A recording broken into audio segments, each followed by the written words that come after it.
ఈ రోజు కూడా తిరుపతిలో పవన్ కళ్యాణ్ గారు వారాహి డిక్లరేషన్ సభ పెడుతున్నారు. దీనిపై మీ అభిప్రాయం ఏంటంటే మీరు ఏం చెప్తారు? ఆయన సభ ఆయన పెట్టుకున్నాడు, తప్పేముంది అందులో?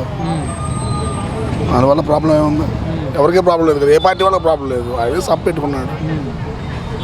అంటే ఇప్పుడు వస్తున్న డిక్లరేషన్ పైన కూడా ఆయన ఒక స్పష్టత అనేది కాదండి. డిక్లరేషన్ అనేది అబ్దుల్ కలాం గారు ఇచ్చారు, సోనియా గాంధీ ఇచ్చింది. మరి వాళ్ళు ఎట్లా ఇచ్చారు? డిక్లరేషన్ లేదు అనే మాట తప్పండి. అది ఏ పార్టీ కూడా అన్నా తప్పు. అబ్దుల్ కలాం గారు ఇచ్చినట్టు ప్రూఫ్ ఉంది, సోనియా గాంధీ గారు ఇచ్చినట్టు ప్రూఫ్ ఉంది. మరి డిక్లరేషన్ లేకపోవడం ఏంటి?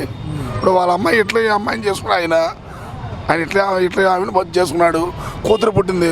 వాస్తవంగా ఆమె హిందూనే, కానీ తల్లి మతం కూడా ఉంది కాబట్టి డిక్లరేషన్ ఇచ్చి వెళ్ళాడు. తప్పే ఉంది అందులో. నిజాయితీగా చేశాడు కదా, మరి దాంట్లో తప్పే ఉంది. నాకైతే తప్పనిపించలేదు. ఆయన గారు సభ పెడుతున్నారు, వారాహి సభ. దీనిపైన మీ అభిప్రాయం ఏంటంటే మీరు ఏం చెప్తారు? న్యాయం కోసం పోరాడుతున్నాడు ఆయన, న్యాయం జరుగుతుంది. అదే డిక్లరేషన్ పైన వస్తున్న ఆరోపణలపై నేను కూడా క్లారిటీ ఇస్తానంటూ కూడా పవన్ కళ్యాణ్ గారు మాట్లాడుతున్నమాట. నిజమేనంటారా? అది నిజమే ఆయన మాట్లాడేది. పవన్ కళ్యాణ్ గారు తిరుపతి వెళ్ళారు, ఈ రోజు కూడా వారాహి సభ పెడుతున్నారు. దీనిపైన మీ అభిప్రాయం ఏంటంటే మీరు ఏం చెప్తారు? నెంబర్ 1 క్యాండిడేట్ అది. కూటమి ప్రభుత్వం నెంబర్ 1 ఇవాళ. రైట్. డిక్లరేషన్ పైన కూడా ఈ రోజు నేను సభ పెట్టాడు. ఇంకా పిల్లకి మైనార్టీ కాడ తీరలే 13 సంవత్సరాలు ఆ పిల్లకి. అయినా సరే మన ప్రజల్లో చెడు రాకూడదని చెప్పి పెట్టాడు. మరి ఈడికి పెట్టాలొచ్చుగా. నేను 5 సంవత్సరాలు వెళ్ళాను, 30 సంవత్సరాలు దేనికి వెళ్ళాడు? ఇంటికాడ సెట్ వేసుకుని ఇంట్లో కూర్చున్నాడు. వెళ్ళి తిరుపతి వెళ్ళాడా? ఈ వరదల్లో రాష్ట్ర ప్రభుత్వం కూడా 25,000 సహాయం అందించడం జరిగింది బాధితులకి. 25,000 రూపాయలు ఇచ్చింది కన్ఫర్మే, నేను కాదంటల్లా. ఇక్కడ ఏం చిన్న సిచ్యువేషన్ జరిగిందంటే, మునగన వాళ్ళకేమో డబ్బులు వచ్చినాయి, మునిగిన వాళ్ళకేమో డబ్బులు రాలేదు. నా ఇల్లు ఈ లోతు నీళ్లు, నాకు 10,000 రూపాయలు పడాల్సింది బ్యాంక్ అకౌంట్ ఇచ్చాను, అన్నీ ఇచ్చాను, డబ్బులు పడాల. రెండో స్టేజ్లో ఉండేవాళ్ళకి ఉండేవాళ్ళకేమో డబ్బులు పట్టే, రాజకీయ నాయకులకేమో డబ్బులు కూర్చున్నారు.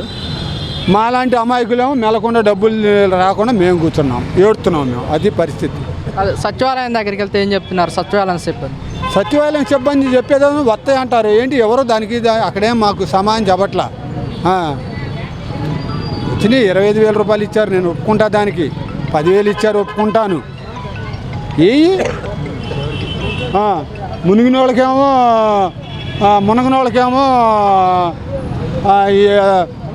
డబ్బులు వచ్చా, మునిగిన వాళ్ళకేమో డబ్బులు రాపోయా. వాళ్ళు ఎంత బాధపడతారు మరి? ఏంటి ఇది? దానికి ఇదేముంది? కలెక్టర్ ఆఫీస్కి వెళ్ళారండి మీరు? వెళ్ళలేదు కలెక్టర్ ఆఫీస్కి వెళ్ళలేదు. ఇంకా పడితే నువ్వు ఎదురు చూస్తున్నాము అంతే. అంటే సాయం అందించట్లేదని వైసీపీ అంటున్నమాట, మీరేమంటారు? వైసీపీ వాళ్ళకైనా తెలుసు బొంగు. వైసీపీ వాళ్ళకి తెలుసా? పక్కల ఇక్కడ నీళ్ళు వస్తే వైసీపీ వాడు కార్పొరేటర్ కానీ దాని కార్యకర్తలు కానీ ఎవరు రారు. మరి చంద్రబాబు నాయుడు ఇక్కడి నుంచి అక్కడ నడుచుకుంటూ వెళ్ళాడు. ఆ దమ్యాలకు ఎవరికైనా ఉందా? ఎవరికి లేదుగా. ఇంకా వైసీపీ వాళ్ళు ఊసేస్తుంది. ఇక్కడ బూతులు వస్తాయి, ఇంకా బూతులు వస్తాయి. అది రైట్. చంద్రబాబు నాయుడు గారు పర్యటించారని చెప్తున్నారు, మీకు ఎలాంటి భరోసా ఇచ్చారని మీరేం చెప్తారు? మాకు ఇచ్చాడు. మునిగిపోయిన వాళ్ళకందరూ డబ్బులు ఇస్తామన్నారు, ప్రాంతం మునిగిపోతే ఇల్లు కట్టిస్తామన్నాడు. అట్టా చేస్తున్నారు. అది ఇంకేం కావాలి? చంద్రబాబు నాయుడు గారు ముప్పు ప్రాంతాల్లో తిరిగి సాయం అందిస్తా అన్నారు, ఇచ్చిన మాట నిలబెట్టుకున్నారంటారా? నిలబెట్టుకున్నాడుగా, మరి నిలబెట్టుకున్నాడుగా. ఇంకా పెడతానే ఉన్నాడు. ఇంకా రాని వాళ్ళు ఎవరిని ఉంటే మళ్ళీ పెట్టుకోండి అంటున్నాడు. ఇంకా అంత భరోసా ఇంకా ఎవడిస్తాడు? వీళ్ళు ఏమన్నా ఇచ్చారా? జగన్ వచ్చాడా? మాకు చెప్పండి. జగన్ వచ్చి ఈ ప్రజలు వచ్చాడు, 4 వేసాడు, 4 నెత్తిని చెయ్యెత్తాడు, 2 ముద్దులు పెట్టాడు. పవన్ కళ్యాణ్ గారు తిరుపతి వెళ్ళారు, ఈ రోజు కూడా వారాహి సభ పెడుతున్నారు. దీనిపైన మీ అభిప్రాయం ఏంటంటే మీరేం చెప్తారు? నెంబర్ 1 క్యాండిడేట్ అది. కూటమి ప్రభుత్వం నెంబర్ 1 ఇవాళ. రైట్. డిక్లరేషన్ పైన కూడా ఈ రోజు నేను సభ పెట్టాడు. ఇంకా పిల్లకి మైనార్టీ కాడ తీరలే 13 సంవత్సరాలు ఆ పిల్లకి. అయినా సరే మన ప్రజల్లో చెడు రాకూడదని చెప్పి పెట్టాడు. మరి ఈడికి పెట్టాలొచ్చుగా.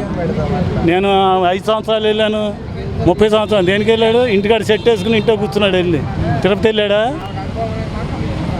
జగన్మోహన్ రెడ్డి గారు అంటున్నారు, గత ప్రభుత్వంలో 10 నుంచి 11 సార్లు నేను శ్రీవారిని దర్శించుకున్నాను, అప్పుడు లేనిది ఇప్పుడు ఏంటి అంటూ కూడా జగన్మోహన్ రెడ్డి గారు ఎక్కడికి వెళ్ళాడు? తిరుపతి దుప్పట్లు కట్టుకుని వెళ్ళాడా? ఏ దుప్పట్లు కట్టి వెళ్ళాడు? భార్యను తీసుకుని వెళ్ళి బట్టలు ఇచ్చాడా? ఇదే రోజుల్లో ఆడు బాబాయ్ చచ్చాడు, మైల్లో అమ్మవారి గుడి ఎక్కాడు. మైల్లో బాబాయ్ చచ్చిపోగానే మైల్లో వెళ్ళాడు. ఎవడన్నా అమ్మవారి దగ్గరికి వెళ్తాడు మైలుతోటి? చచ్చిపోయినప్పుడు 6 నెలలు 3 నెలలు 10 నెలలు ఉండాలిగా. చెప్పులు ఇచ్చాడే వాడికి తిరుగుతున్నాం. ఇటు తావగానే ఆయన అక్కడ వీడు వెళ్ళాము బట్టలు ఇచ్చి వచ్చాడు వెళ్ళి. అది 5 సంవత్సరాలు బాగానే వెళ్ళాడు. సాడిజన్ బ్రహ్మాండంగా ఉంది. అదే జగన్మోహన్ రెడ్డి గారు అంటున్నారు అప్పుడు లేని డిక్లరేషన్ ఇప్పుడు ఎందుకు అడుగుతున్నారు అంటున్నారేంటి? అప్పుడు మాది పరిపాలన, మాకు అడగాల్సిన అవసరం అడిగితే కాదు. ఇప్పుడు కూటమి ప్రభుత్వం ఇది హిందువులది ఇది, అందుకనే అడిగారు.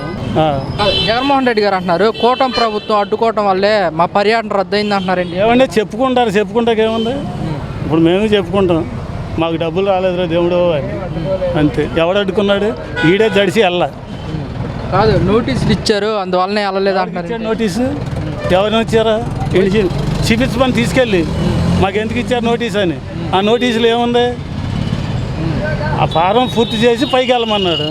నిన్నేమో ఇంటికాడ పడుకోమనలేదుగా. సంతకం పెట్టి వెళ్ళు, నీకు సీఎం మాజీ సీఎం ర్యాంకులో ఇప్పిస్తామన్నారు. అది వెళ్ళలేదు. అది జగన్మోహన్ రెడ్డి గారు అంటున్నారు నా మతం ఏంటో మీకు తెలియదా, గత 5 ఏళ్ళలో నా మతం మానవత్వం అంటున్నాడు ఏంటి? నువ్వు తేపగా అదే చెబుతున్నావు, నా మతం నా మతం నా మతం అని. ఆడి మతం ఏం మతం? యేసుప్రభు మతం. ఆడి ఎక్కడికన్నా వెళ్ళినా కానీ జనాల్లో తిరిగినప్పుడు ముక్కు మీద చేయడతాం, బుక్కల మీద చేయడమేగా ఆడి బతుకంతా. ప్రజల్లోకి వచ్చేసి నీకు నీళ్ళు వచ్చినాయి, అన్నం తిన్నారా, పాలు తాగారా అని అడిగాడా? ఎక్కిలి నవ్వా? సత్తే ఎక్కిలి నవ్వు, బతికితే ఎక్కిలి నవ్వు. వాడు ఎంతటోడు కాకపోతే పడవలు వదిలేసి గుద్దిచ్చేసి బెదవాడిని నాశనం చేద్దామని చేయలే. ఆ పడవల వాళ్ళు ఎవరు ఇంతవరకు రాలేదుగా. ఆడి దగ్గరికి వెళ్ళి ఇప్పుడు ఆడు వెళ్ళాడు నందిగాం సురేష్ దగ్గరికి, జైలుకి వెళ్ళి ఏం పలకరించి వచ్చాడు? ఏం పలకరించి వచ్చాడు? వెళ్ళి ఆడి ఏం పలకరించి వచ్చాడు? నానా నువ్వు వదిలేసావు, నేను వదిలేనని చెప్పమాక నా పేరు బయటికి రానివ్వకని చెప్పుకొచ్చాడు. అది పరిస్థితి. ఆయన గారు సభ పెడుతున్నారు, వారాహి సభ. దీనిపైన మీ అభిప్రాయం ఏంటంటే మీరేం చెప్తారు? న్యాయం కోసం పోరాడుతున్నాడు ఆయన, న్యాయం జరుగుతుంది. అది అదే డిక్లరేషన్ పైన వస్తున్న ఆరోపణలపై నేను కూడా క్లారిటీ ఇస్తానంటూ కూడా పవన్ కళ్యాణ్ గారు మాట్లాడుతున్నమాట, నిజమేనంటారా? అది నిజమే ఆయన మాట్లాడేది. ఇప్పుడు వస్తున్న లడ్డు వివాదం పైన వస్తున్న ఆరోపణల పైన మీరు ఎంతవరకు కరెక్ట్ అంటారని మీరేం చెప్తారు? మరి అది అబద్ధం లేనిది నిజమే జరిగింది, తప్పు అనుకుంటే రాదు కదా. మేము నిజమే కోసం అనుకుంటాం మరి మేము. అది అంటే అనగా దేవుడి మీద అబద్ధం వాడు అనగా తేడా జరిగిందని అది అనుకుంటాం మరి మేము. అయితే మరి పైన చేస్తారు వాళ్ళు.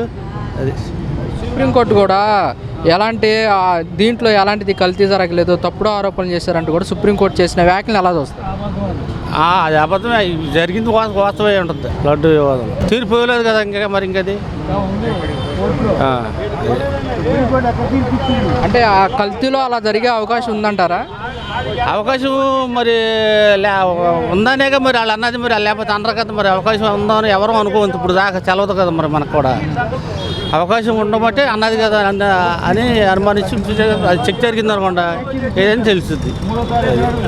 ఈ వరద బాధ్యులు డబ్బులు ఇచ్చారు చూడండి మొన్న, డబ్బులు పండి అవి ఈ వార్డు వాలంటీర్లు వాళ్ళ చుట్టాల కాళ్ళకి రాసుకున్నారు, ములిగిన వాళ్ళకి రాయలే.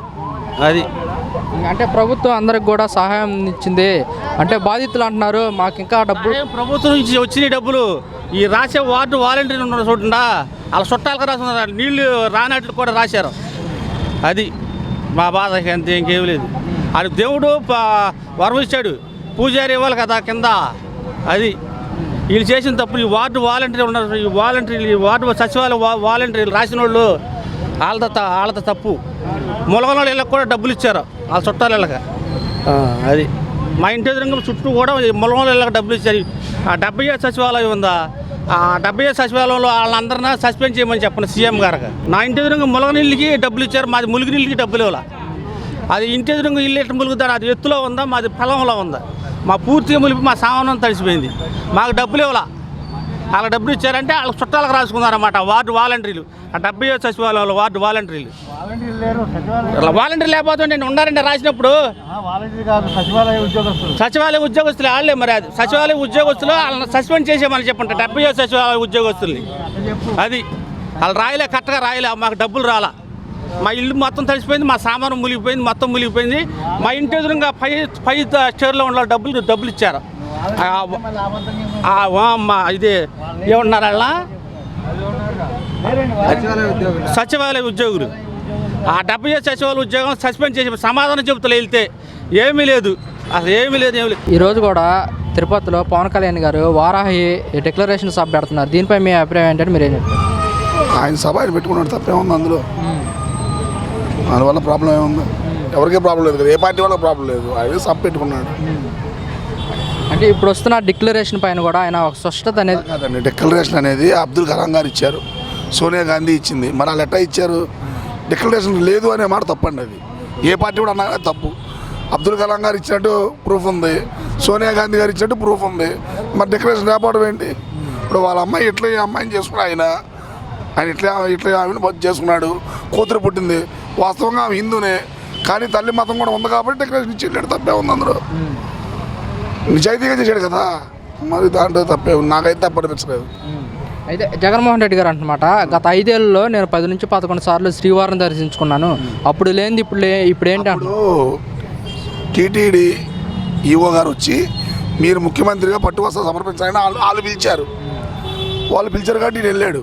సరే 10 సార్లు వెళ్ళాడు, తప్పులేదు. 10 సార్లు 12 సార్లు 15 సార్లు ఒక్కసారి నా భార్యతో వెళ్ళాడా? మనం గుడికి ఎట్లా వెళ్తాం? నువ్వైనా నేనైనా, చర్చికి అయినా సరే చర్చి భార్యతో వెళ్తాడు కదా, మరి గుడికి కూడా వెళ్ళమని తప్పే ఉంది. ఇప్పుడు నేను ఉన్నాను, క్రిస్టమస్ రోజు చర్చికి వెళ్తా కన్ఫామ్గా. మా ఫ్రెండ్స్ ముస్లిమ్స్ ఉన్నారు, రంజాన్ రోజు వాళ్ళు మాకు పాయసం ఇస్తారు, మేము తింటాం, మేము మా పండుగ కలిపెడతాం. మరి చర్చికి ఇద్దరితో వెళ్తున్నాం కదా భార్యతో, మరి ఇక్కడ కూడా రమ్మని తప్పే ఉంది అందులో. భార్యతో రావద్దని ఎవరు వెళ్ళలేదు కదా. అది జగన్మోహన్ రెడ్డి గారు అంటున్నారు, ప్రతిసారి నా మతం ఏంటని అడుగుతున్నారు, నా మతం మానవత్వం అంటూ కూడా జగన్మోహన్ రెడ్డి గారు అంటున్నారు. ఇప్పుడు మీ మతం ఏంటండి? మీకు మతం ఉందా లేదా? మరి చెప్పుకో, తప్పే ఉంది. ఇప్పుడు నేను హిందూ అండి, క్రిస్టియన్స్ నా ఫ్రెండ్స్ ఉన్నారు, ముస్లిమ్స్ నా ఫ్రెండ్స్ ఉన్నారు, తప్పే ఉంది అందులో. నా మతం చెప్పుకున్నారు, సిగ్గుపడాల్సిన పని లేదు. నేను మతంలో పుట్టా కాబట్టి హిందూ. నేను క్యాస్ట్ అంటావా? క్యాస్ట్ అడుగుతుంది తప్పే, మరి మతం అడుగుతుంది నాకు తప్పేం లేదు. నేను హిందూ, మా ఫ్రెండ్స్ ముస్లిమ్స్ ఉన్నారు, క్రిస్టియన్స్ ఉన్నారు, అందరూ తిరుగుతాం మేము. దాంట్లో మతం ఏదో మానవత్వం అంటే మానవత్వం అనే మతం ఉందా మనకి? మీరు చెప్పండి, మీరు ఏదో తెలుసుకొచ్చి ఆడుతుందిగా, మానవత్వం అనే మతం ఉందా? జగన్మోహన్ రెడ్డి గారు చెప్తున్నారు కదా, నేను ఇంట్లోనేమో బైబుల్ చదువుతాను, బయటికి వెళ్తేనేమో హిందువులతో కలిసిపోతాను అని చెప్పేసి. అదే చెప్పండి, అది ఇప్పుడు కూడా అదే చెప్పండి. నా మతం క్రిస్టియన్ మతం, నేను బైబుల్ చదువుతాను, బయటికి వెళ్తే హిందువులతో మాట్లాడతాను, ముస్లిమ్స్తో మాట్లాడతాను, అందరూ ఉన్నారని చెప్పండి, తప్పే ఉంది. ఆయన చదువుతారు కదా, బైబిల్ చదువుతాను. మళ్ళీ సమానత్వం మానవత్వం వెళ్ళి దేనికి? ఇప్పుడు రాసుకోండి డిక్లరేషన్లో, ఇది నా మానవత్వం అంటాం జగన్మోహన్ రెడ్డి గారు అంటున్నమాట. ఇప్పుడు దాంట్లో ఏముందండి డిక్లరేషన్లో?